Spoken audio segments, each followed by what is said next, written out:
Good morning mga kabengbeng. Ayan, nandito na naman po ang kabengbeng abi ninyo na kahit umuulan, ito na naman magte-test fire tayo ng ating isang bagong unit na meron ngayon ng Spinelli. Ayan, ito ang Kral Arms. Ayan. So tara mga kabengbeng, samahan ninyo ko. Alam ko marami sa inyo maiintriga dito at sigurado ko magugustuhan nyo to. So ito, yung lagayan ng ating i-unbox ngayon. Ayan, kung makikita nyo, di ba? Ano siya, hard case siya. Hard case pa lang, makikita nyo na, di ba? Ang ganda. Tapos para siyang luggage na yo. So pag binitbit nyo, hindi kayo mahihirapan kasi meron na siyang gulong. Oh. So ayan, ito yung kanyang hard case from Kral Arms din siya ha. Tapos sa loob ng ating unit, may kasama na po siyang cleaning kit. Ayan, may mga cleaning kit na po siyang kasama dito sa loob. Ayan, nakabag din siya ha, nakabag. Siyempre, hindi mawawala ang manual. Ayan. Tapos, meron din po siyang kasamang sling. May idea na ba kayo kung anong unit ang ating papakita ngayon? May kasama na din po siyang sling ha. At ito, may kasama siyang dalawang 30 rounds na magazine. Ayan. So, sa magazine pa lang alam ko na alam nyo na itong ipapakita natin. So tara, samahan ninyo ko at i-unbox natin ito ngayong itong unit na to. Ayan. This is from Kral Arms. Ito ang KR556 Pro. This is a 14.5 inches na 556. Ayan. So makikita nyo dito meron na siyang Picatinny rail dito at may kasama na po itong flip up sides. Teka lang. Mahirap bukas. Okay. Bagong-bago kasi. Ayan. So may kasama na siyang flip up sides. Ayan.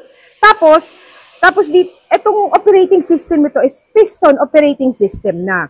Meron siyang 3-stage adjustable stock. Ayan. So 1, 2, 3. Ayan. So pwedeng ganyan lang or gusto nyo pahabain nyo pa siya. Tapos, polycarbonate po yung body niya. Polycarbonate yung body. Ayan. Pwede nyo po siyang, so yung kanyang Picatinny rail, meron din sa ilalim. So, pwede nyo siyang lagyan ng accessories. So, gagamitin na lang talaga to kasi kakabit nyo na lang din tong sling, ready to go na. Ayan. This is a semi-automatic na 556 So, ayan. Nakikita nyo ba? Napakaganda. Kral Arms is from Turkey rin po. This is from Turkey. So tara, parang na-excite ako dito di ba?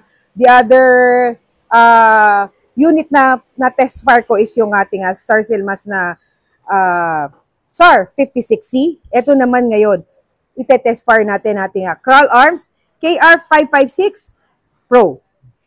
Okay. So ito na mga kabengbeng, test fire natin tong ating Kral 556. 14.5 inches po ang barrel nito So, 10 rounds muna tayo.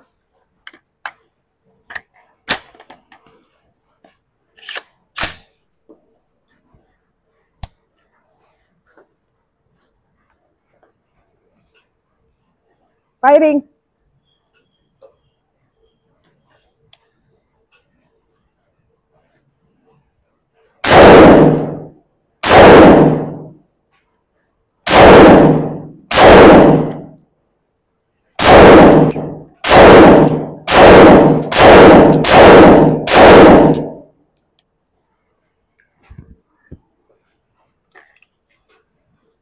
Ganda.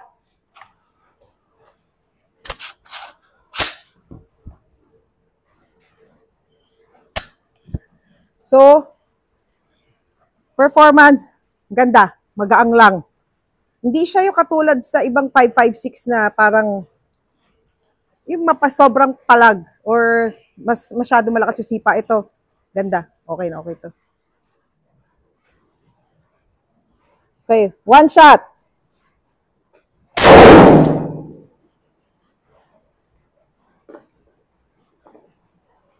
Two shots.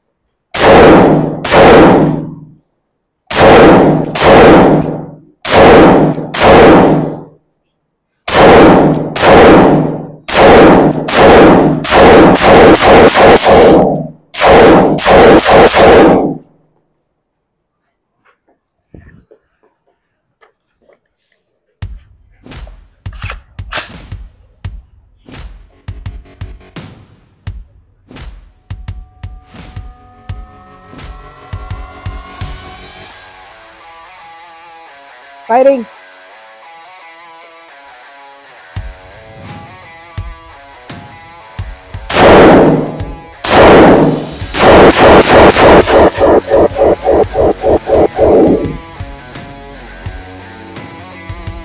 So yun na nga mga kabeng-beng, nakatapos na tayo ng ating pag-unbox at pagte-test fire nitong ating Kral 556 Pro.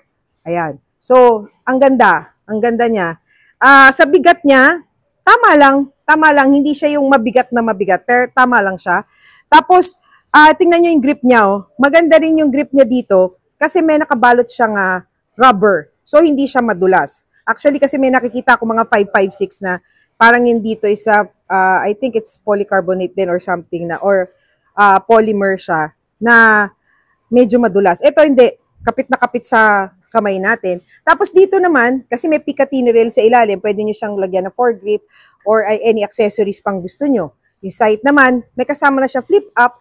So, pwede pa rin yung palitan siya kung gusto nyo mag-optics, pwede, or scope, ano man gusto nyo ilagay, pwede siya. So, overall, okay, maganda siya. Maganda talaga to. Ayan. So, paano mga kabeng-beng? Thank you po sa lahat ng nanood at sumama po sa ating pag-unbox at pag-video test fire ng ating Kral 556 Pro. At sa mga hindi pa po naka-follow sa aking page, please do like and follow Kabeng-Beng Abi Facebook page. At meron din po akong YouTube channel, ang Kabeng-Beng Abi. At syempre po, don't forget to like and follow din Espineli Defense Facebook page. So, paano mga Kabeng-Beng? Kita-kits tayo ulit sa ating mga susunod pang mga unboxing videos. Thank you! See you mga Kabeng-Beng!